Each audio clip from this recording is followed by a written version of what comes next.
വയോജനങ്ങൾക്കായി പാലക്കാട് നഗരസഭ നൽകുന്നത് നിലവാരമില്ലാത്ത കട്ടിലുകൾ.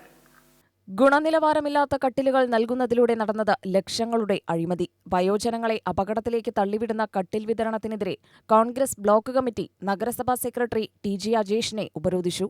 രേഖയിലും പ്രചരണത്തിലും മഹാഗണി കൊണ്ടുണ്ടാക്കിയ കട്ടിലെന്നാണെങ്കിലും കട്ടിൽ നിർമ്മിച്ചിരിക്കുന്നത് വില കുറഞ്ഞതും ഉറപ്പില്ലാത്തതുമായ പ്ലൈവുഡും പട്ടികയും ഉപയോഗിച്ചാണ്. 52 വാർഡുകളിലേക്കായി 624 കട്ടിലാണ് നിർമ്മിച്ചിരിക്കുന്നത്. 2013 പദ്ധതിയിൽ ഉൾപ്പെടുത്തിയ കട്ടിൽ നിർമ്മാണ പദ്ധതിക്കായി 29 ലക്ഷം രൂപയാണ് വകയിരുത്തിയിരിക്കുന്നത്. കട്ടിൽ നിർമ്മാണം ഏറ്റെടുത്ത കമ്പനി സാമ്പിൾ നല്ലത് കാണിച്ചതിനു ശേഷമാണ് ക്രമക്കേട് നടത്തിയിരിക്കുന്നത്.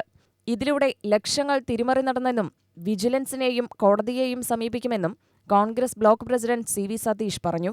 2023 കഴിഞ്ഞ വർഷത്തെ വാർഷിക പദ്ധതിയിൽ ഉൾപ്പെടുത്തിയ ഈ കട്ടിൽ വിതരണമാണ്.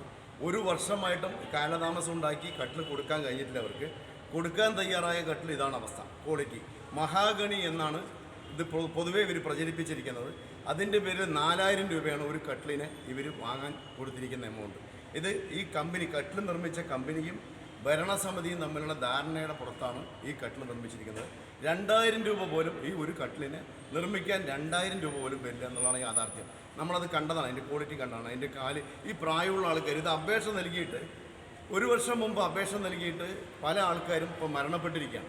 ഈ കട്ടിൽ കിടന്ന് മരിക്കുക എന്നുള്ള മോഹം നടക്കില്ല. അതാണൊരു സാഹചര്യം. പല ആൾക്കാരും മരണപ്പെട്ടു. ഇപ്പോഴും ഇത് പ്രതീക്ഷിച്ച് കാത്തിരിക്കുന്നുണ്ട്. പക്ഷേ ദൈവസഹായിച്ച് ഒന്നും സംഭവിക്കാതിരിക്കട്ടെ. കാരണം ഈ കട്ടിലിൽ പ്രായമുള്ള ആൾക്കാർ കടന്ന ചിലപ്പോൾ അവർ വീണ് മരണപ്പെടും. ഇതാണ് ആ കട്ടിലിൻ്റെ ക്വാളിറ്റി. ഇത് ഒരു കാരണവശാലും ഞങ്ങൾ അംഗീകരിക്കില്ല. പാലക്കാട് ബ്ലോക്ക് കോൺഗ്രസ് കമ്മിറ്റി ഈ പ്രശ്നം ഏറ്റെടുത്തുകൊണ്ട് പാവപ്പെട്ടവരെ പറ്റിക്കുന്ന പാലക്കാട് നഗരസഭയുടെ ഈ നാണംകെട്ട നെറികെട്ട ഭരണത്തിനെതിരെ പാലക്കാട് ബ്ലോക്ക് കോൺഗ്രസ് കമ്മിറ്റി ശക്തമായ സമരപരിപാടിയായി മുന്നോട്ട് പോകുമ്പോൾ കട്ടിൽ നിർമ്മാണ കരാർ രേഖകൾ നൽകാമെന്ന സെക്രട്ടറിയുടെ ഉറപ്പിനെ തുടർന്നാണ് ഉപരോധം അവസാനിപ്പിച്ചത്. കൗൺസിലർമാരായ വിപിൻ, ബഷീർ, കോൺഗ്രസ് ഭാരവാഹി പ്രശോഭ് വത്സൻ എന്നിവരുടെ നേതൃത്വത്തിലായിരുന്നു ഉപരോധം. UTV news, Palakkad.